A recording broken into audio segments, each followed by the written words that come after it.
Welcome to the Fitness Oracle, where we have real conversations with real people just like you, with real stories just like yours. And this is one of their stories. I am your host, John Katsavos. My guest today is Yuri Nayer from the Awkward Mind podcast. He was born in the Soviet Union and moved to the US when he was 11 years old. He became interested in lighting, design, and technical theater in high school, which he eventually started to study in college.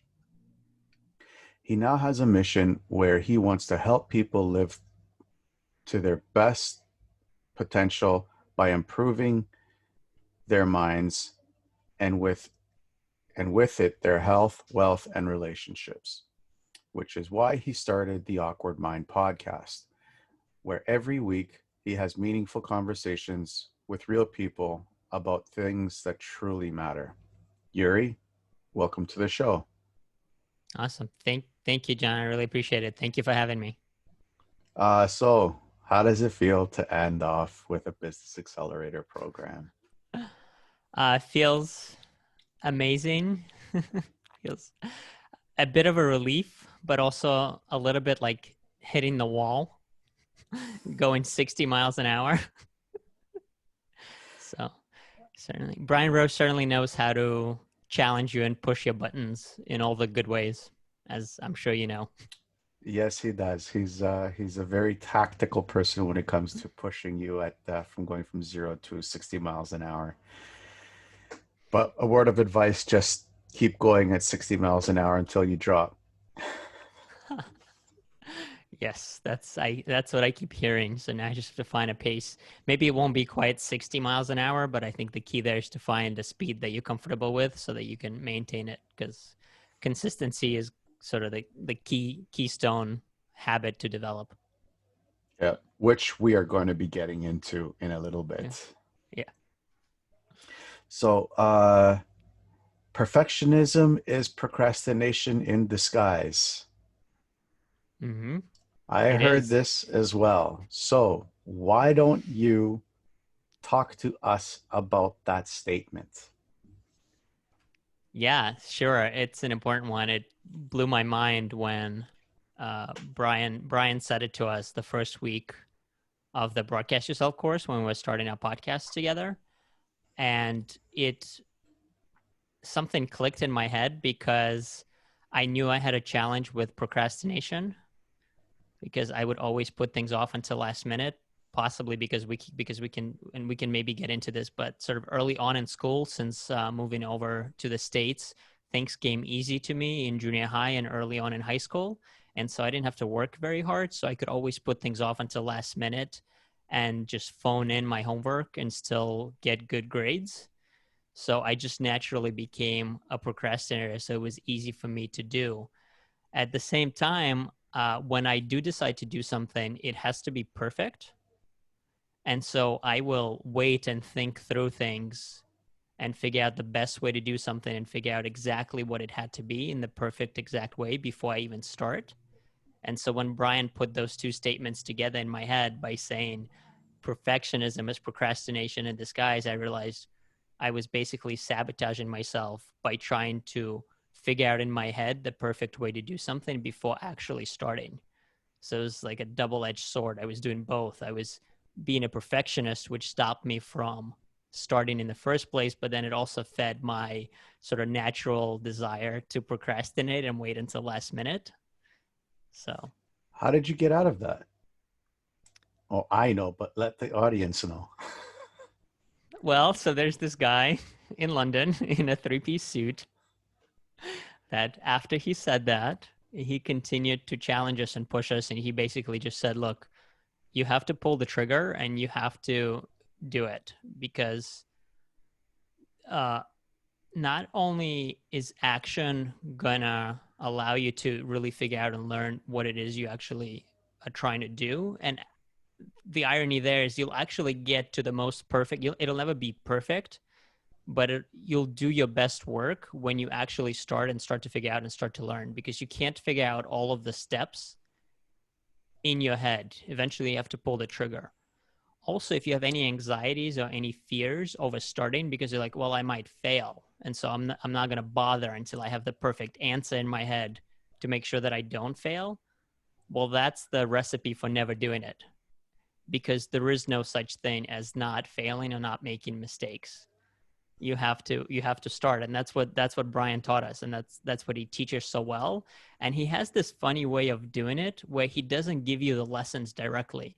Yeah, he'll push you and challenge you to do specific tasks, but he won't tell you what the bigger lesson is. You have to learn that for yourself, and that's what I love about that whole program. Yeah. Yeah. I think you gain more when you figure out the answers for yourself rather than somebody telling you how to do it. Oh, absolutely, for sure. And I think the biggest lesson out of especially the business accelerator, more so because it's a more practical course, like you actually learn to start a business of your own. The biggest lesson there, which even though he touches on it in the beginning, you don't really realize it until you get to the end. But the thing he's trying to teach you is to adopt that entrepreneurial mindset, which is where all of the responsibility is on you.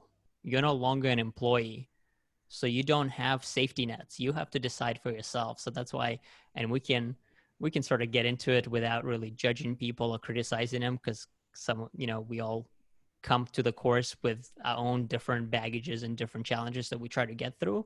But it saddens me to see people not learn that lesson, that biggest lesson, and Yeah. so they don't make it. Not in that, whether you wind up making money at the end of the course or not, that's not the key. The key is to learn this one big lesson, that if you actually want to build a truly independent life that is structured in exactly the way you want, you have to adopt this entrepreneurial mindset. And that means extreme ownership, extreme responsibility, you taking full control over your actions, and therefore full responsibility for the results as well. And so when you start to complain, or when you start to make excuses, or when you start to look for external reasons for why you're not doing something, you've missed the biggest lesson. And that's what that saddens me. And yeah, and so unfortunately we've seen some of that. And so maybe we can unpack some of that as we go. Maybe. Um, yeah, yeah, I saw that especially over the last couple of weeks. I don't know, I guess people just want their hands to be held throughout the entire course of their lives, but sometimes you just got to grow up and just take your steps by yourself. That's what a true individual in my eyes, is. Which leads me to my next question, and this will be the only political question that I will ask you. And I'm not going to ask you to pick sides. I don't care what side you're on. It's none of my business. That is your decision. But you grew up in the Soviet Union. Do you see similar patterns here happening right now? Yeah, that's a great question. I assume by here you mean here sort of in the West, and you're in Canada, I'm in the United States, and sort of this slow creep towards socialism would be, I think, the thing that you're alluding to. Yep. And yeah, it's interesting because for whatever reason, we just don't learn the lessons from history. And maybe it's human nature. Maybe it in a way ties into what we started talking about, is that people want their hands to be held. So it sounds good in theory. It's like, oh, sure, yeah, we should adopt this collective mindset where the government, right, this government is going to provide for our basic necessities. Well, but the reality is governments, regardless of the political structure that's set up, they don't actually own anything or produce anything, right? So they have to get it from someone. And so this idea that you can just force someone else to provide for you is, I think, misguided at best, right? And it comes from this fixed mindset where we think that, oh, I was born with less than someone else and I'm stuck there. But the reality is, the free Western society built around a free market capitalism is actually anything but fixed. The classes are extremely fluid. That's why people keep flocking to the United States and to a lesser degree to other Western countries, is because of that opportunity, because they know that they don't have to be stuck on the bottom if they just put in the work, right? And we see that, right, generation after generation. You see a generation come in here with nothing, and then their kids are, extremely successful, and have risen to the upper middle class, and and even to the 1%, and it's all because of hard work. But the challenge is there's something in human nature that, whether it comes from just envy or jealousy, or just inability to accept that personal responsibility for our own lives, that makes us go, well, he has more than me, and that's not fair. Well, I'm sorry to tell you that life isn't fair, and we're all gonna, yes, some people that have more privileges than others.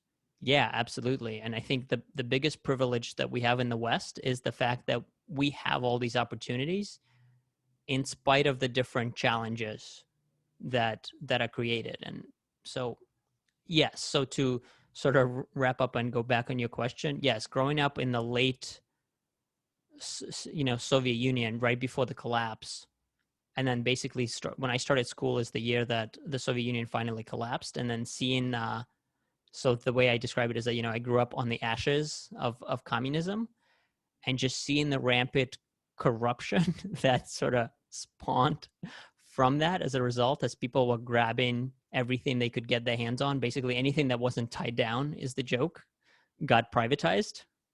And so, yeah, so I think this creep towards that is disheartening on some level, to see that, having basically escaped that. But on the other hand, I think that there's just too much free spirit and independence especially in American culture, where, as much as we see that creep on television and in the mainstream, I believe that deep down at heart, in the middle of America, there is that spirit of independence that'll never allow for socialism to take hold. Because, as I say, and I've said it in another interview, this socialism and collectivism, those are just nice terms that sound good, but they're actually just a nice, beautiful packaging for another term, which we know as communism. And that's exactly what some people want to achieve, because they want absolute power, right? And Yeah. that's what politics is at its core. Is it's this struggle for power, and the beauty about the American system is it's set up to check that power. Well said. Well said. Um, I actually am in agreement with you on that one. But that's the most of the political side that I actually want to touch up on. There was a reason for that question, and because something like that could actually could actually push people into depression because of the amount of segregation that happens at that kind of political structure. And now I'm in the belief that we're never going to get rid of segregating people from one block to another to another to another. It's just in our nature, and as hard as we try, and as much as I want it to happen, to where everybody sees themselves as one person, as a brother or a sister, rather than, oh, this color person, that color person, this race, that race. It's just not in us. I mean, we've been doing it since the dawn of time. Would you agree with that or disagree? What do you think on that? Yeah, what I'll say on that is, yeah, absolutely. Whereas humans, we tend to be tribal by nature, and it's in our DNA to see something as different, as potentially dangerous. Or something that we don't understand. So we look at it at arm's length. I think that's where I would disagree maybe a little bit, is if you look at how Western society has progressed, we've actually made great strides in trying to overcome that. And that's, I think, the other reason why people flock to America, is because, yes, it's not perfect, and yes, we still have many challenges, but we've actually gone a long way to blur and eliminate those divides, and where it is really a meritocracy, where we are looking at individuals based on merit and not based on their backgrounds or their gender or their sexual orientation or the color of their skin, anything like that, and really try to uh, let people progress in society based on the work they put in. And again, I just want to emphasize, yes, it's not perfect. Other challenges, other racists, other bigots, yes, of course, and they always will be in his history, because it's human nature. We're gonna produce some of that as well, and we just need to highlight it and mock it and keep progressing forward. So I think, yes, I agree in that we'll probably never reach that utopia, because again, I think it's unrealistic to try. I think that's what communists in disguise try to do, is they try to reach for this utopia, and it sounds good on paper. It just hasn't ever worked, because it goes against human nature, because you're trying to engineer human beings to act in a way that they won't. You're trying to take away their individuality. And so you're actually going to have the opposite effect, because you're going to have a lot of resentment. And also the biggest irony, and that's the last thing I'll say sort of on your last question, is in trying to achieve equality, well, you will achieve it in that everyone will be equally poor, except for the very few at the very top, which will be extremely rich. And you see that time and time again in history. When social engineering has been tried, that's the result. And eventually it fails. And so if we want to try that experiment again, okay. Yeah, I don't want to see that experiment happen again, Mm-hmm. be honest with you. So, switching gears back to where I wanted this topic to be going to. What is the social media detox course that you created? Yeah, that's a great question. So what I realized when I first started the podcast, and maybe we start there just to give you a little background, because it'll make more sense that way, is I was trying to have these nuanced conversations, kind of like the conversation that we started with, right? Because yeah, even though it's a political question, I think it's a fair question, and it's not really divisive. It's just trying to get at the nuance of these different options that we as human beings, have in front of us, that we can decide how we structure our society. That's really what the debate is, and we can have that nuanced debate. And I was trying to have it on social media, on Facebook, and I was getting really frustrated, because it was becoming overly political, and people were just going to their respective corners and attacking each other with these dogmatic, statements. They've just dug into their position, and they were not willing to have a nuanced conversation. And there's only so many of these conversations that you have, that you try to bring nuance and really dig at the core of the issues, because I do believe that deep down there's a lot more that unites us than divides us. But because it's convenient for the powers that be to see us divided and see us fight each other, the so-called divide and rule, they will they will just put fuel on the fire of division, and highlight the things that divide us, rather than looking at the majority of the things that unite us as human beings. And so, there's only so many of these conversations that you're going to try to have on social media before it gets hijacked. And by the third time, I'm having a fight over masks rather than talking about the things that really matter. I said, okay, enough. And so I started the podcast where I could have these nuanced conversations one-on-one, and start to really dig deeper into the core issues of mindset and just development, and taking personal responsibility for our lives and things that really matter. But then I realized, building on those conversations, I realized, well, what is the core thing that's stopping people from really changing the mindset? And I realized it was all of the negative noise that was surrounding us, that was filling our mind with garbage. And and that's where the idea for the social media detox course came from, because I realized if we can transform our relationship with social media, because whether we like it or not, social media is not going away. Maybe it won't be Facebook tomorrow. Maybe it'll be another company, but the technology has progressed so far that it's not going away. It's going to be the way of communication moving forward, whether we like it or not. And so we need to embrace it. But the thing that I realized is at its core, it's just a tool. And so social media is a reflection of us. And that might be hard to accept, right? It's very easy to blame Facebook, and we can, again, without getting political and without going down the conspiracy rabbit holes, we can, let's leave the censorship and all the nonsense aside. There's some challenges there, and that may be a different conversation for a different podcast.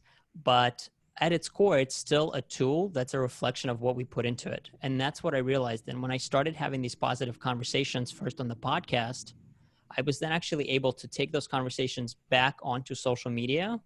And what I started to notice is my network actually started to transform. And I was no longer getting fed that negative noise. And so I went from mindless scrolling to intentional engagement. And I started to build those positive connections on social media.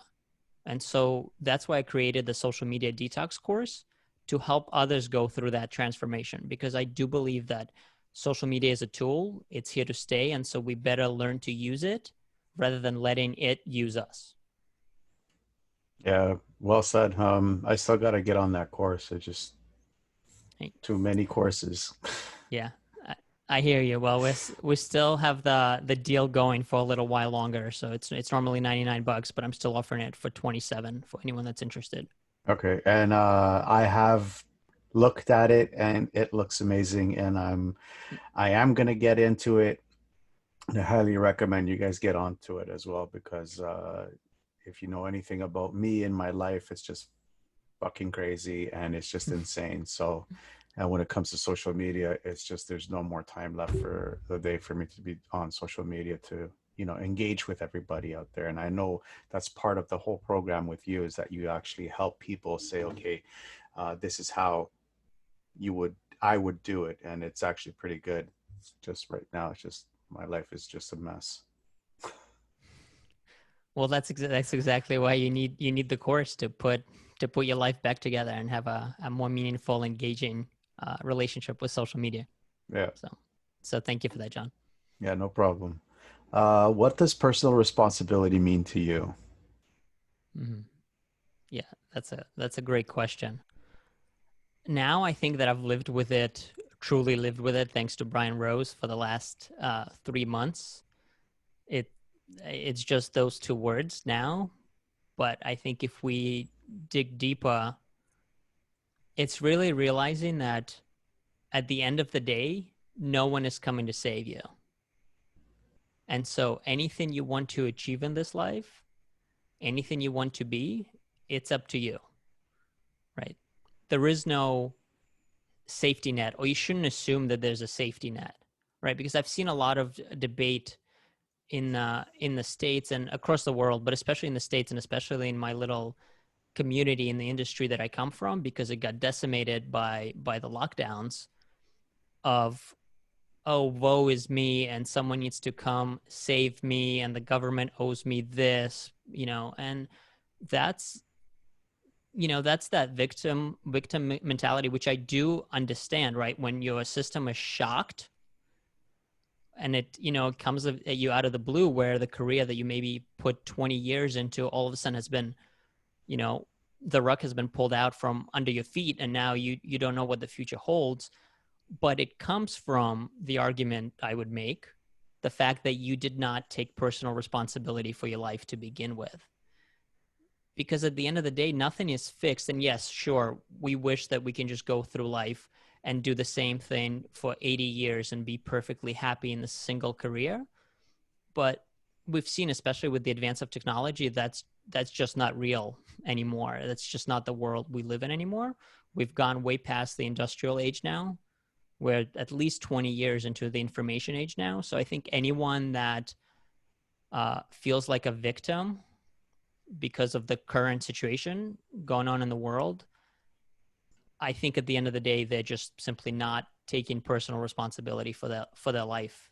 And so that's what it means to me. And it doesn't come from a judgment place, because all of the things I'm saying, I reflect first of all on myself, because I can't say that I get this perfectly right and that I have fully taken personal responsibility for my life. I I have in my mind. I haven't necessarily always taken the exact correct action to actually move myself forward, if that makes sense. Yep. Is there a series of steps that you use to, one, identify these areas that need more responsibility, and two, action steps that you would use in order to get to that? Well, I think it's maybe almost like what is it, a 12-step program or whatever. I don't know. I don't think it's that many steps, but I think the biggest, or maybe it's just like the 5 stages of grief, something like that. Maybe that would be a better analogy, right? The first thing is you have to accept the fact that you've fallen short, and so that would be the first place, is realizing that, oh, well, no one is coming to save me. So what is it that I need to do in my own life? And what do I want to improve? So the first thing would be asking is like, who are you really? And what do you want? That's like a great self-help book title, but it's also a great place to start, is figuring out, because at the end of the day, you might be perfectly happy with what you have, but you have to realize, do you have that safety cushion that if the world around you was to all of a sudden drastically change, as we've seen happen in the last 6 months, are you prepared for that? Are you set up where you can weather the storm? Because the reality is, again, to go back to what we talked about earlier, if you look at history, nothing is fixed in this world, and we all, at least once, most generations, at least once in their lifetime, will go through a drastic event like the event we're going through now. It's just we're experiencing it obviously most personally because it's happening to us. So when we go back and look at history, we're like, oh, well, that's not going to happen to us. So it wasn't that bad. But the reality is, if you look back even 100 years, they had it way tougher than the major. Well, I'm not going to say the majority, but a vast amount of people on Earth today have it way better than humanity did, even as recently as 100 years ago. And so that would be the first thing, is to realize, am I actually where I want to be in life? And if not, where is it that I'm going? Right? What do I want? And then what am I going to do to get there? And then start working on those areas, right? And it could be as simple as, that's how it started for me, is I just adopted a daily routine that started in the morning that allowed me to create the foundation for the rest of my day. And then little by little, I just started filling in those gaps of like, okay, what did I not know about the financial system? Like, that would be a good example for me personally, because a lot of things that happened in March took me by surprise, even though I thought I had it pretty well figured out. And, when your portfolio, drops by 50% in a week, you realize that maybe you don't have it all figured out. And so that would be a giant wake up call to say, okay, there's more that I need to learn in that area. So identifying those areas that you might not know as much as you think you do, and then starting to fill in those gaps.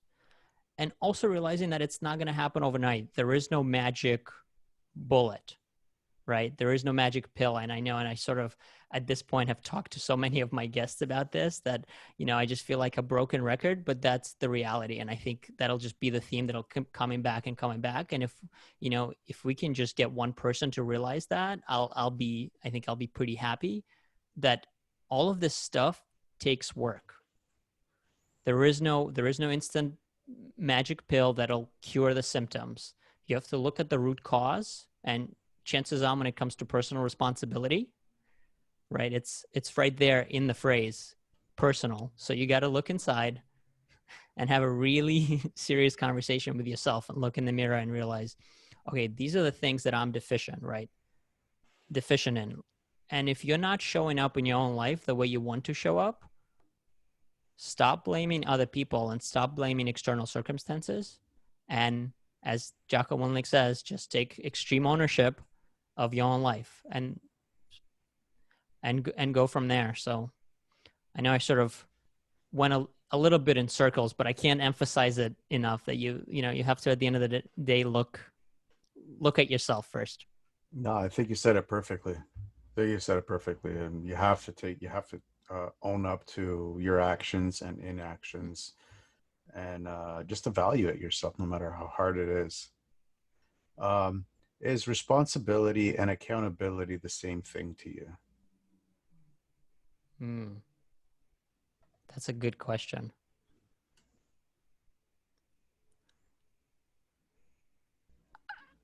Well, if it comes to personal responsibility, then I think they're slightly different, but I think they go hand in hand because responsibility would be taking ownership for your life and for your actions. And accountability would actually be that external factor, but it would be a positive external factor. It's actually creating a system that will get you to go through and perform the actions necessary, right? So if you're accountable to someone else, or if you're accountable to even, right, if you're accountable to yourself, although depending on your personality and how you have it set up, what and we've seen this with London Real, right? You actually do need that external accountability factor to get you to keep going. So you have to figure out what works for you. And so it can be the same, I guess you can say. If you are the type of person that is hardest on yourself, which in many ways I am, then you have that internal accountability almost to yourself, but that can be challenging to maintain. So, and I can go into in a minute of how I sort of help myself stay accountable to myself. But if you're the type of person that doesn't have that internal accountability sort of coach, or I don't know, buddy or checklist, then you need to find an external accountability factor, whether that's a mentor or just a friend that you're going to run with, that you're going to check in with, that's going to hold you accountable for the actions, right? Someone you share your goals with and check in on a periodic basis. I know, Jen, you and I have set something like that up with a small little team that came out of London Real. So that would be one way to do it. And that's, I think, different from responsibility, because responsibility is, at the end of the day, you showing up and you doing the work. Accountability is what's going to motivate you or help you do it, right? And so for me, right, to just touch on that point of how do I do it, because showing up and doing the work every day can be a challenge, right? You need to have a really strong, first of all, you have to have a really strong reason as to why you're doing it, and then you have to hold yourself accountable. So how do I do it? Well, sometimes looking in the mirror isn't enough. So the way I do it is, without them knowing it, I I recruit accountability partners, and I do that with my vlogs. So when I have a goal, I will announce it publicly, and now I don't have a choice but to go through with it, because now I have 1,000+ people looking at it, right? And I've told them that I'm going to do something. And so now I basically created an impossible situation for myself where I am forced to do the things that I should be doing in the first place. And so that's how I go about doing it. So how important do you find that staying consistent really is?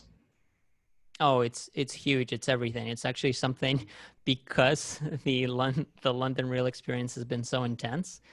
It's actually the thing that I'm struggling with a little bit this week, which is why some of my vlogs have been on this topic. I know people, and I appreciate it, people get motivated by my little awkward minutes that I put out on Facebook every day, but sometimes they're the things that I myself need to hear, right? And so consistency was one of the topics that came up recently, and the idea that once you've reached a certain milestone on your success journey, well, you have to look to the next milestone and keep going. So consistency is everything, and I think that's why I understood it rationally, but I haven't really fully appreciated it, because I jumped right from broadcast yourself, from the podcasting course, right into the business accelerator. But the thing that Kia said to us at the end of that first course is, you have to keep going and you have to find the pace that works for you. So consistency is everything, and that's the key. But I think sometimes, and we see this a lot, and you can probably actually appreciate and understand this a lot better, is when people start a new workout routine or they set a weight loss goal, they go at it so hard, right? They join the gym, and for the first 2 weeks, they're just gun ho and they're going hard at it. But what they haven't realized is that motivation eventually is going to die down. And so you have to have a bigger reason to do it. And you also have to have a reasonable schedule that fits into your life, because there's only so much willpower that we have. And if you haven't set up a routine where you can consistently make progress, you're going to fail.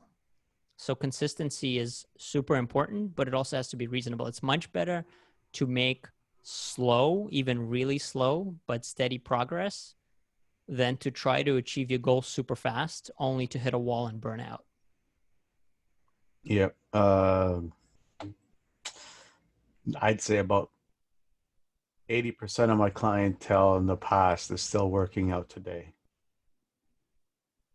So, and that's because I've taken it slow with them at the beginning, and you said it really good. So, is this what you would recommend for people to stay consistent with doing things? Yes, absolutely. Find a routine that works for you, that you can fit into your life. That's why also the same thing with changes. When for most people, they can't, right, like with even with things like addictions, with to quit smoking, other stuff, most people can't do it cold turkey. So it's the same for building new routines. You have to find something that works for you and start to go at it little by little, and just build that into your life in a way that you can be consistent, and also make sure you have a very clear why, a very clear understanding of why you're doing it.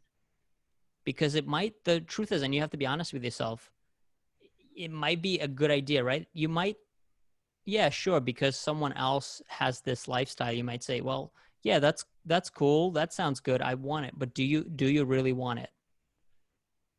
And if you do, then that'll be the motivation to drive you when you don't have the energy to keep going. So, if someone falls, if they fall off the routines, they fall off everything, how would you recommend that they get back on the wagon? Right. So I think the key there is not to be hard on yourself and to pick back up as soon as possible. Because sometimes when we break our routine, we might feel embarrassed or disappointed, or we start to like be even maybe angry with ourselves. And I think that's exactly the wrong way to approach it. The key there is to realize that we're not perfect and we're not going to get it 100% right, right? We talked about this in the beginning. So the key there is to just take that next step, whatever that next step was supposed to be, as soon as possible. And that's where I think accountability comes back into play, because if you have someone that you that's helping you stay accountable, it's going to be a lot harder for you to fall off. And it's also going to be someone that'll motivate you to keep going if you stumble. Right. Um, Through our many, many, many, many talks with Mm-hmm. London Real and like even after, you've mentioned something. Your mind is the most valuable real estate in the world. What do you mean by that? Yeah, no, I truly believe that, because at the end of the day, and again, I think it maybe partially goes back to that idea of personal responsibility, but also the fact that that's the best tool we have, because we haven't, even as humans, we haven't really figured out just how much power is in those 9 inches between our ears. And so that's why I truly believe that, right? Because real estate, and that's why I like this analogy, is this sort of valued, trusted, you know, investment that has sort of worked through the years, right? If you own a piece of real estate, no one can take it away from you, and you can develop it and you can do different things with it. Well, what I realized is actually the the most important real estate that we can develop for ourselves is our mind. And so that's where that analogy came from, because if you develop your mind, then you can pretty much do anything. How would you go about improving your mind? Stop putting in garbage, and that would be step one, and then start putting in actual positive, inspirational, educational material. Because really, at the end of the day, all the mind is a supercomputer. And so, but as a computer, it's something you can, and maybe this is like technical and nerdy, but it's something that can be reprogrammed. And most people don't realize that. And so that's how I would do it. Awesome. Do you personally use any mental exercises? Not specific mental exercises, but I, a long time ago, stopped watching the news. And now I listen to podcasts and educational books on tape, and I read every day.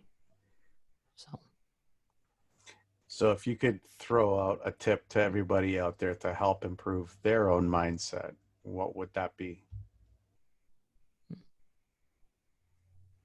Yeah, I think it would go back to that. Step one is stop putting in garbage, right? The world is not gonna stop spinning if you stop watching the news every day, right? Because most of the stuff that's being passed off as news today is just sensational nonsense that's meant to get you outraged and get you upset and get you thinking about stuff that at the end of the day is gonna have absolutely zero impact on your life.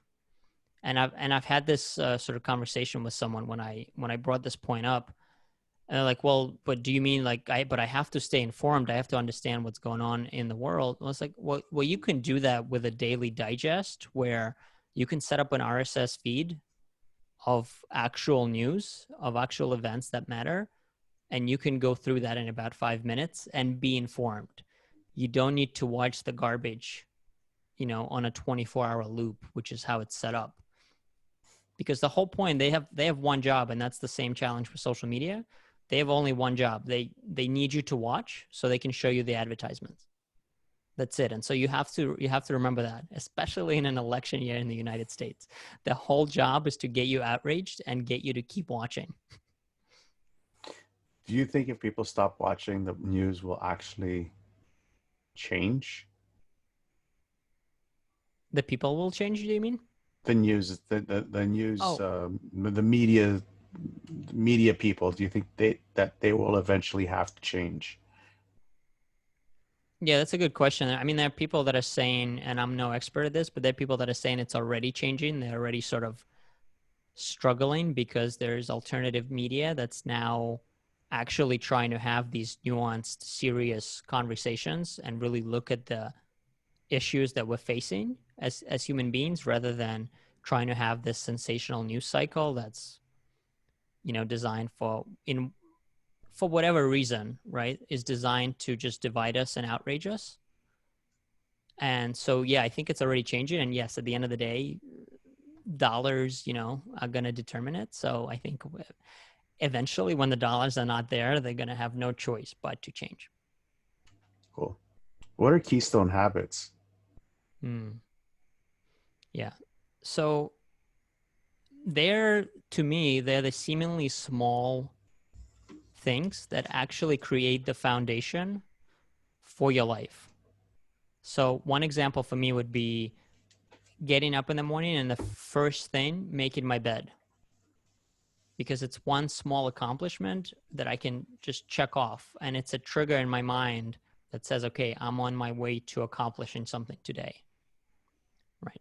For me, another keystone habit is walking every day, because I realize that exercise in whatever shape it takes for you is super important, because our mind and our bodies are intricately interconnected. And I think a lot of times we forget that, unless you're really into fitness, right?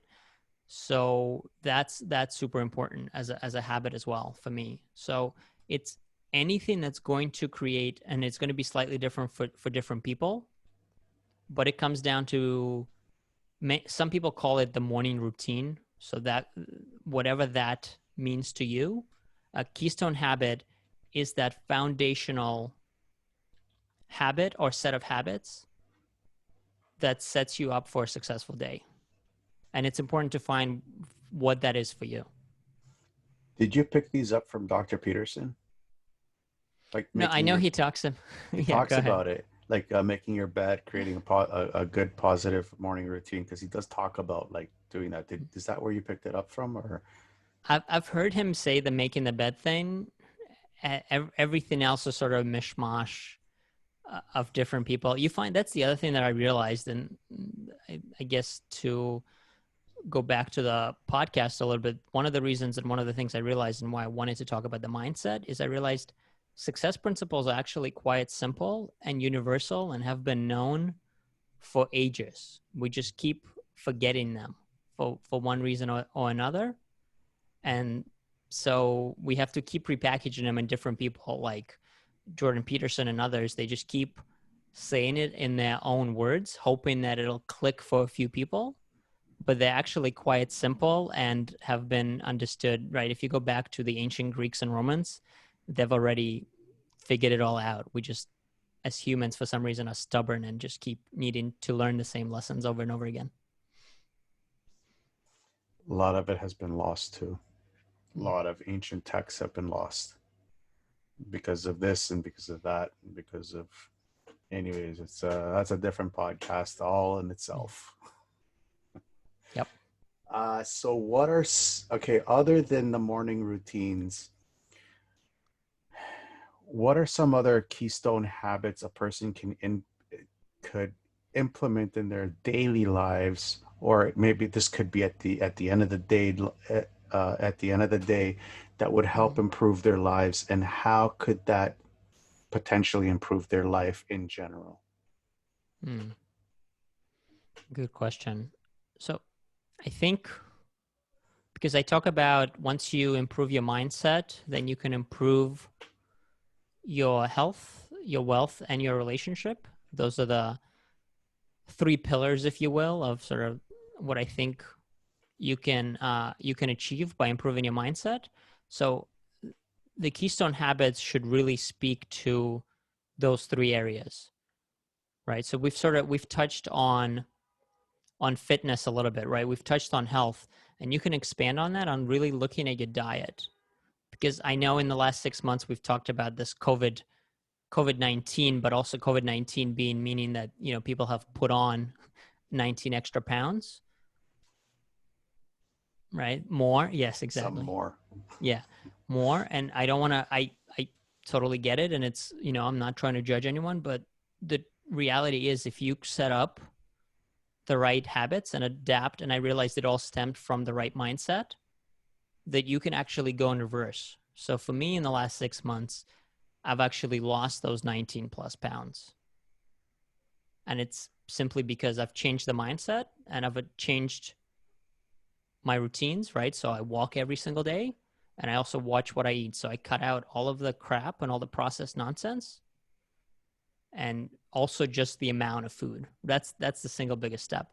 And that's what I actually, John, appreciated about your three pillars of fitness is because you're the first personal trainer that I've heard that was actually honest about the percentage of nutrition versus exercise when it comes to your personal health and your fitness levels, right? Because most personal trainers, and I understand why, but I think there's, and in society in general, it seems like we overstress the importance of exercise and physical training, and we don't stress nutrition enough. When the reality is, like, I have a six pack now, and I'm not bragging about it, but it wasn't from going to the gym every day.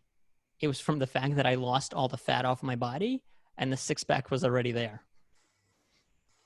Well, I actually joke with all my clients that when I first get them is, and then when they tell me I want a six pack, I'm like, well, you have a six pack. You just have a thick layer of fat that's on top of it. Mm. But you're right. The reason why I said that was because there is this huge misconception, one of the many misconceptions in the personal training industry, that the 60-40 split, where it's 60% nutrition and 40% exercise, it's completely wrong. But because they need to sell personal training because that's their big ticket, I understand. But there are other ways about selling personal training. It's just, again, like you said, there has to be a mind shift a mind shift change, especially in the personal, especially when it comes to personal training. Like, trust me, I can sell a person on personal training like in an instant without going into the 60/40 garbage. It's not hard. But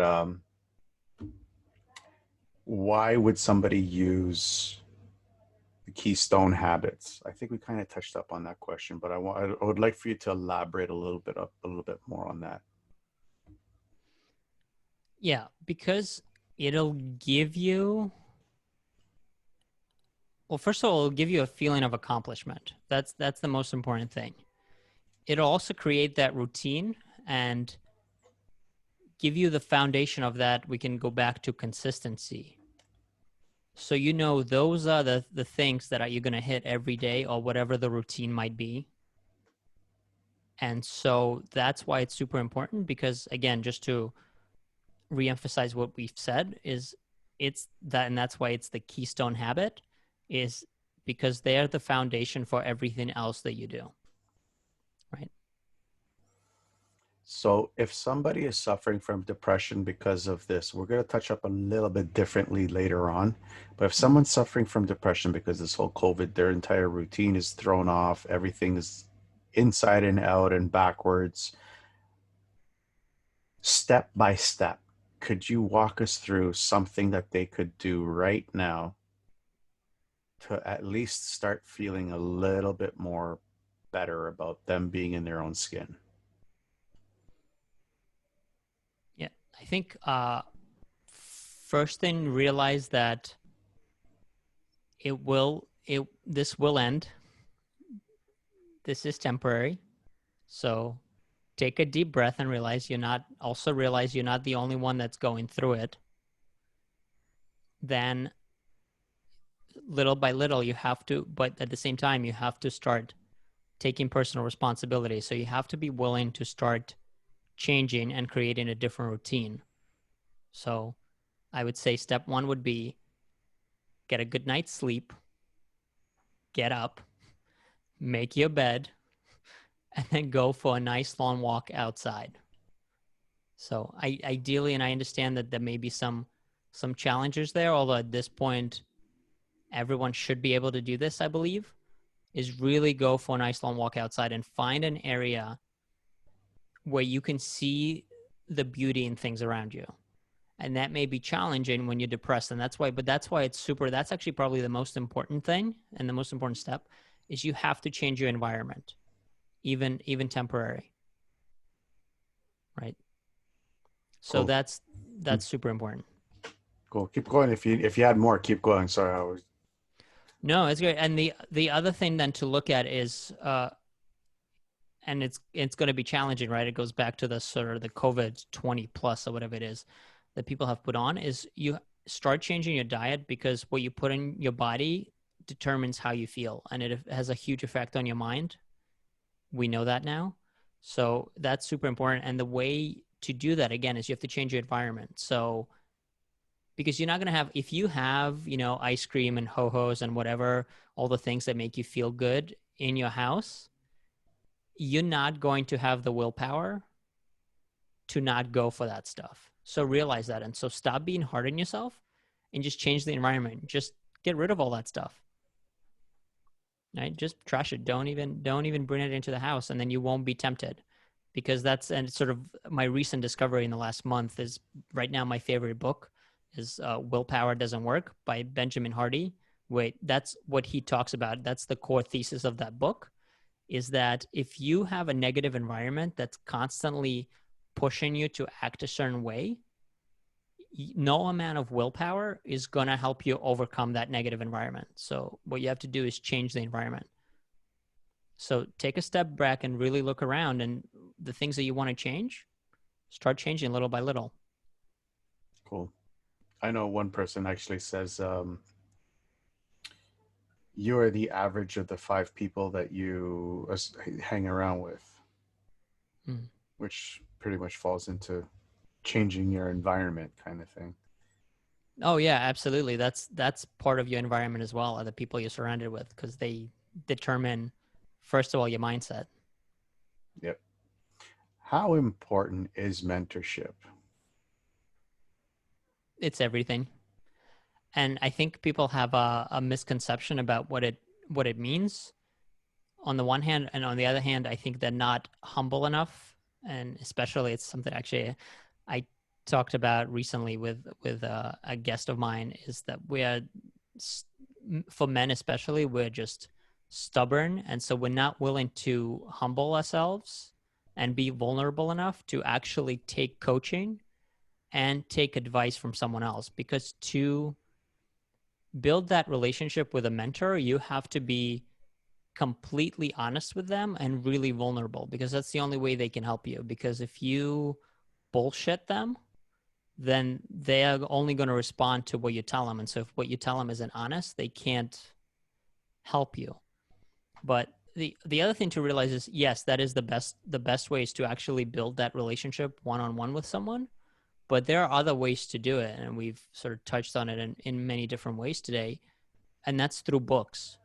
So 99% of my mentors I have never met and will never meet. In fact, some of them are not even alive anymore. Hmm. So you can So, actually get great mentorship just by reading books. no, that's true. That's true. One of my favorite books is How to Win Friends and Influence People by Dale Carnegie. It's one Yeah, of my favorite books. I Changed love it that book. literally changed my life. Oh yeah, that book saved my butt in high school. I Saved my teach. career. Sorry, go Yeah. ahead. Go ahead. No, I was just gonna say, yeah, I teacher in high school that I butted heads with saw that, I was this arrogant, overconfident, know-it-all 16-year-old, and he gave me that book, and it literally changed my life. And I'm still learning the lessons from that book, but it definitely pulled me out of trouble. Yeah. Yeah, I know. That book actually saved my career as a personal trainer. Changed the whole way I looked at everything. Mm. But other than books, what other tools would you use to get a mentor? And I know getting a mentor today will cost people a lot of money. Is there a cheaper way to do it? Hmm. That's a good question. Um, yes, but you have to be willing to bring more to the table than what you expect to get out of it. So if you're willing to, and you have to, and this is going to take some work, and I can't say that I've gotten this perfectly, although I do have a mentor that amazingly keeps working with me, even though I bring almost no value at this point to the table, both literally and figuratively. But, and that's just because of the relationship and the trust we've built up. So I'm really appreciative of that. But I think just being willing to be completely vulnerable and seeing how you can help them and just keep knocking on doors. But yes, the alternative is just hire coaches that have really done and succeeded at the things you want to succeed at. And yes, like you said, that's going to cost money. But I find if you really understand what you want and you find the right coaches, the money more than makes up for it. So basically, email until somebody eventually says yes. Yeah. All on social media.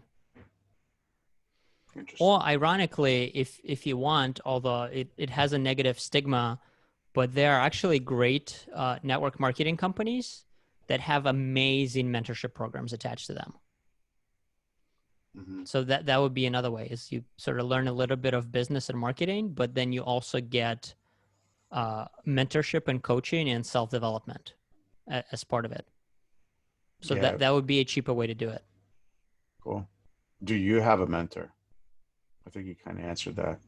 I mean, technically I have several depending on how you look at it. Cause I consider, like, for example, I consider Brian Rose a mentor, right? Just because of the courses that he's taken me through. And, yes. And then my other mentor, who actually I was honored enough to have him as a guest on one of the podcast episodes. His name is Mike Thomas out of Arizona. He's amazing. He's a former military guy who retired when he was 29. So he's been financially independent for over, I think he's close to 20 years now, and he's teaching others how to do it. So Wow. he's been an amazing mentor to me. Wow, that's really good. So, um, these are the 7 questions, 6 or 7 questions that I ask all my guests at the end of the show, and it's just a you know, trying to get your understanding of your point of view on stuff. We kind of touched up on it. We kind of touched up on this next question, but I would really like it if we could touch up on it again, because I think this is super important, especially in today's what we're going through today. So, with the increase in people suffering from depression from the lockdown, what's the one thing that you could tell them to keep their hopes up? It gets better.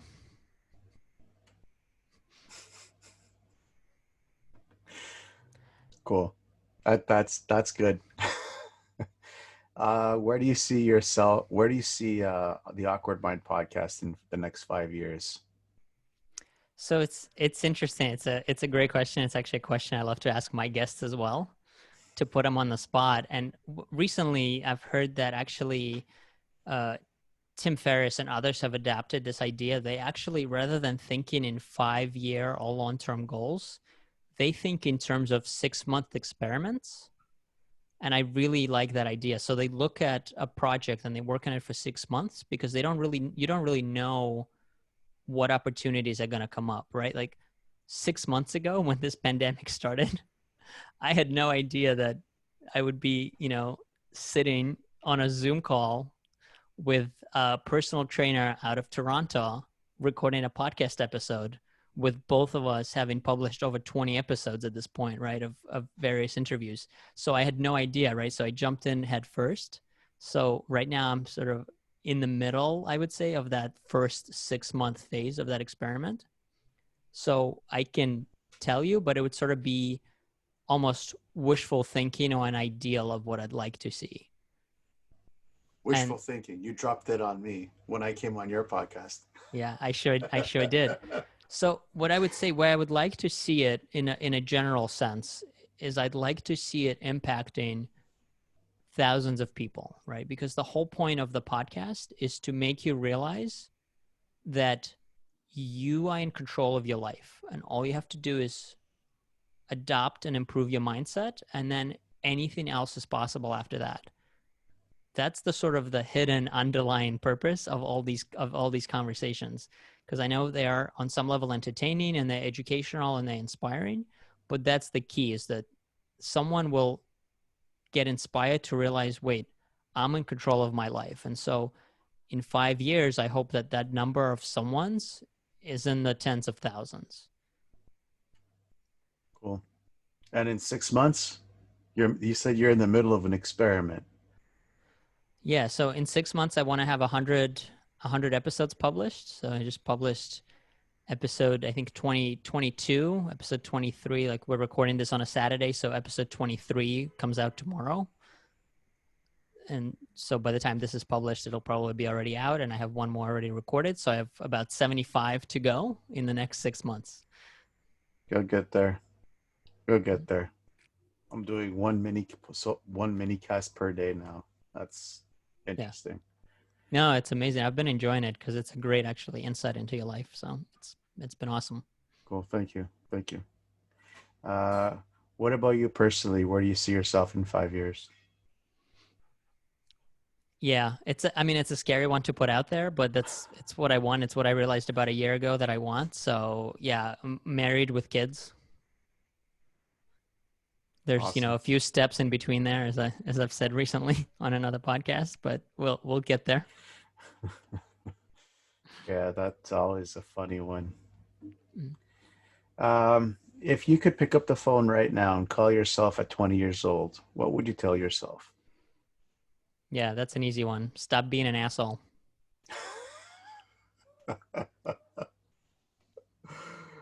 That's awesome. Looking back, would you change anything? Yeah, that's an interesting question. I'm not one to really dwell on the past, although like everyone else, sometimes, something pops into your mind from 20 years ago, and I was like, I can't believe I did that, right? We all go through that, but I try to, in general, not dwell on the past or think about, oh, what would I have done differently, other than the lessons I've actually realized it's something I need to improve on, and not necessarily dwell, but I need to be more aware of reflecting as I've sort of accomplished something, or I've gone through a phase in life. I need to really reflect and be better at extracting lessons from things rather than just kind of mindlessly going through life. And that's one of the lessons I actually sort of realized I got out of London Real without even realizing it, now that I'm talking about it. But the simple answer to that is no, because I wouldn't change anything, because I wouldn't be where I am today if I changed anything. And I don't know where that somewhere would be, right, if I change something. Because it's always easy to say, oh, I wish, if I did that, then this would happen, but we never actually know. It's actually funny, something my dad always talks about this. My great aunt used to say, because you'd look, this phrase of, oh, the grass is greener on the other side. In Russian, we say, it's like, oh, things are better somewhere else. And she would always say, no, don't worry, things suck there too.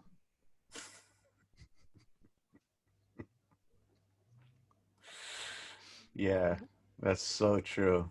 That is so Mm. true. Mm. Yeah, that just blew me away because reminded me of something else too. That's just crazy.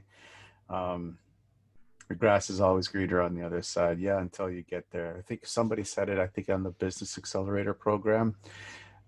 Just take care of your own lawn first before you get there. So, Yeah, that's a great point. Exactly. what keeps you up at night?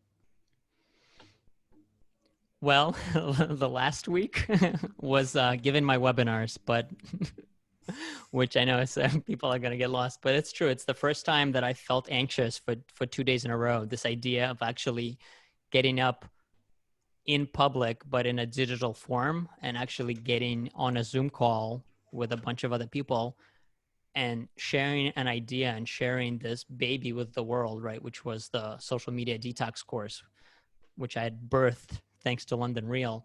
And so that kept me up at night for, a couple of days. But other than that, honestly, now not much. I go full out during the day. So by the time I hit the pillow, I sleep pretty well. Yeah, me too. Sometimes I'm dizzy.